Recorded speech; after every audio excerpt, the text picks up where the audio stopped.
Ladies and gentlemen, the Eagles have concluded the preseason, on to the regular season, but who will round out the final few roster spots?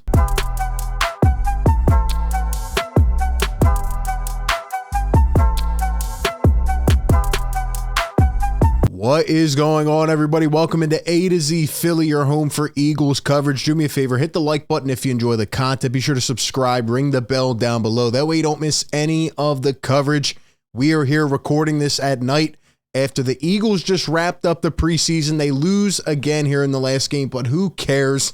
They fall to the Colts. I am ready to move on to bigger and better things, the regular season coming up. I want to know from you. Let me know what the Eagles' record will be heading into their bye week. I'm telling you, this team could mess around and maybe win, 5 out of the first 6 games at least? What do you think? Let me know down below. Before we jump into our final roster prediction and our couple main takeaways from tonight, a quick shout out to our sponsor of today's video, BetMGM. Enjoy all your favorite sports like never before at BetMGM. Sign up using code ATOZPA and receive up to $1,000 back in bonus bets if you don't win your first bet. When you register with BetMGM, you'll get instant access to a variety of parlay selection features, live betting options, player props, and daily boosted odds specials. And with BetMGM at your fingertips, every play and every game matter more than ever. Find out why BetMGM is the king of sportsbooks. Sign up today with bonus code ATOZPA and get up to $1,000 back in bonus bets if you do not win your first bet. Visit BetMGM.com for terms and conditions. Go put your bets on right now, man, for the Eagles to win the division, for Jalen Hurts to be the MVP winner after he was very close last season. Go do it, man. Shout out to BetMGM. They got all the odds for you. Let's jump into the roster. But what did you predict for the Eagles' record heading into their bye? I'm telling you, man, they could honestly be, 7-2, maybe 8-1? Could they go on another big run? I think so. It's feeling like a special year. You know, I heard Jason Kelce on the broadcast tonight. He said something very smart, or at least I thought it was, very intelligent of him. He said, every year you start at square one. It doesn't matter if you're the best team on paper, the worst, doesn't matter. Throw it all out the window. We're at the bottom of the barrel. We have to earn our value each year. So shout out to the vets like Jason Kelce leading the way. The Eagles lost to the Colts. I got to be honest with you, and tell me if this is bad, but I'm getting sick and tired of talking literally about the 52nd, 53rd man, 54th man. Like, yes, it's nice seeing these guys compete, but I'm so ready to see these guys in action. This Eagles roster is so freaking good. I'm ready to see a week 1 42-yard bomb Hurts to Smitty for a touchdown down the sideline. You know what I mean? Like, it's gotten to that point where I'm ready to move on. And tonight was no different, right? You saw a couple final roster battles, right? Maybe the running backs or the safeties or the linebackers, whatever. But I can't wait to move on, honestly. And Elliott Shore-Parks put out his official 53-man roster prediction, so I want to kind of react to that to have a basis. I didn't go and write down a complete list because we're talking literally about the odds and ends, about the last few guys on the roster, given how deep this team and organization is right now. One thing I will say from watching this game, and I agree 100% with Elliott Shore, he says here on Twitter, the Eagles probably have about 60 players that could be worthy of a roster spot. Do you agree with that? I mean, I'm watching some of these guys tonight who obviously are not going to make the roster, and they're out there putting up value plays. They're contributing to this team, and the Eagles are in a good position. Tonight, really the big moment of the game, I saw a late interception. I think it was Tyreek Maddox-Williams, a hometown guy. He made a big play. Saw a couple nice runs, up the gut from Trey Sermon. I saw a couple other good plays. I saw Gardner Minshew on the other side leading a couple drives. Anthony Richardson thought he was that dude, scoring a touchdown against third stringers, and he's flapping the Eagle wings. I mean, at that point, I just got so tired of the game, if I'm being honest with you. They took Mariota out after the first drive, so he will be the QB2. That is confirmed, even though I do think McKee probably deserves the spot. But we'll have to wait and see how that plays out. Hopefully, it never even gets to that. Hurts can stay healthy all year.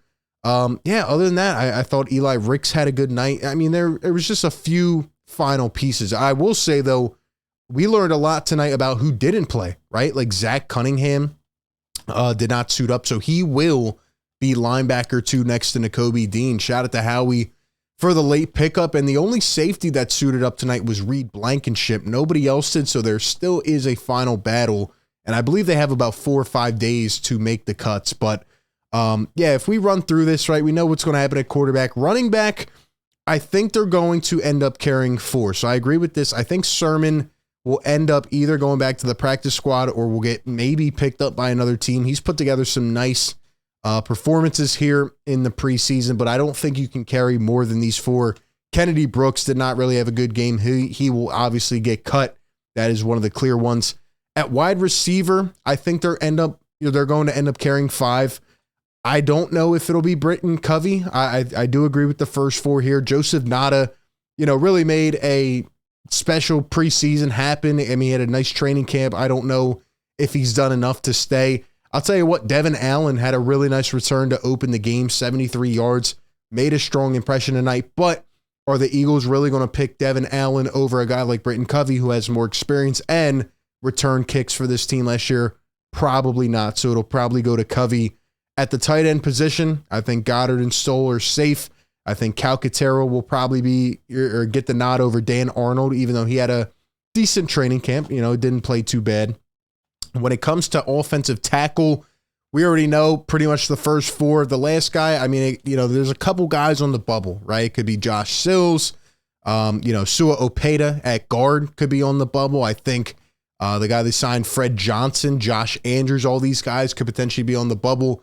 Probably going to just end up being depth pieces. So I think it could go either way, for those guys. Opeta has more experience, so he'll probably end up making the team. And we know Juergens, Dickerson, Driscoll, they're all safe. When it comes down to the trenches on the other side, the defensive end, Barnett will make the roster most likely. And I think this is a good 5 from Elliott Shore-Parks. Are the Eagles really going to carry 6 D tackles, though? What do we think about that? Will Moro Ajomo end up making it? How about Tui Pelodu? Will these guys end up making the roster? Maybe they'll carry 5. Not too sure about that one. I think there's a couple guys, that you could throw there in the mix. Again, just, interchangeable players. Linebacker will be interesting. Like I said, Zach Cunningham did not play tonight. He is going to be linebacker 2. Miles Jack retired. Are they going to keep 4 linebackers? What about Nick Morrow? I think Morrow would probably get the nod here, given the experience over Van Sumeren. Christian Ellis will make the team, probably end up a lot on special teams, but it seems like it's going to Nakobe Dean and Zach Cunningham. So I'm excited to see, how that plays out. If they could get, enough value from a guy like Zach Cunningham, even though they signed him so late in the process, how we usually make things like that happen. When it comes to corner, the one guy who has constantly proved himself throughout these preseason games is Eli Ricks. To me, he is one of the top 3 winners of the Eagles training camp in preseason, right? We know the guys at the top of the depth chart, but you look forward, right? Even beyond the days of Adarius Slay and James Bradbury, we've seen promise and potential from Keely Ringo. We've seen Josh Jobe, and he might be another winner of this preseason. Let me know your winners and losers down below in the comments, but I think Josh Jobe has definitely been a winner this preseason training camp. I think Eli Ricks has made play after play, and he definitely looks special as an undrafted. And at safety, do we think the Eagles are going to end up carrying 5? I don't know. I think Justin Evans could potentially be on the bubble. Kayvon Wallace, could that experiment be over? Maybe they keep Justin Evans and they get rid of Kayvon Wallace. Are they going to keep all 5? I think the tendency will probably lean towards them doing that, given the fact that they still don't know who the guy opposite of Reed Blankenship is going to be. Give me your thoughts down below. Who do you think is going to be the other starting safety? If I had to predict and go out on a limb right now, I would say Terrell Edmonds, given the experience, given, what they brought him in here for, but maybe we could see Sidney Brown starting quicker than anybody had originally thought. I think safety and running back will probably be the most intriguing positions to keep your eyes on. But again, I think they're probably going to go with 4 running backs, and I think, they're going to lean towards 4 or 5 safeties here. Look, man, that's where we're at. We're finally through the preseason. And like I said, I'm just getting, I'm antsy. I'm ready for the season to begin. Couple weeks, Eagles in Foxborough, getting ready to go down against the Patriots. And, I'm excited for them to kick off the season. Overall, a very solid training camp preseason. I think Nick has these guys on the same page. I think Jalen as a leader has definitely developed, this team. But everybody that I hear talk, whether it's Kelsey tonight or Fletch or, Lane Johnson last game, there just seems to be this level of confidence that obviously was there at the end of last year, but they just know. They know how good they are. They just have to put it all together. And I'm so excited to cover this team this season. And if you are as well, in terms of the coverage and listening to it and interacting and communicating, well, I cannot wait to see you on all of the videos and live streams throughout the year. So the Eagles finally wrap up the preseason, and now it's on to the games that count. As always, give me your thoughts down below in the comment section. Who do you think your winners and losers are? Who do you think could be on the bubble? Who will round out the final roster spots? Give me your takes down below in the comment section. As always, appreciate everybody for tuning in. Be sure to like, comment, and subscribe, and I will catch you all on the next one. Peace.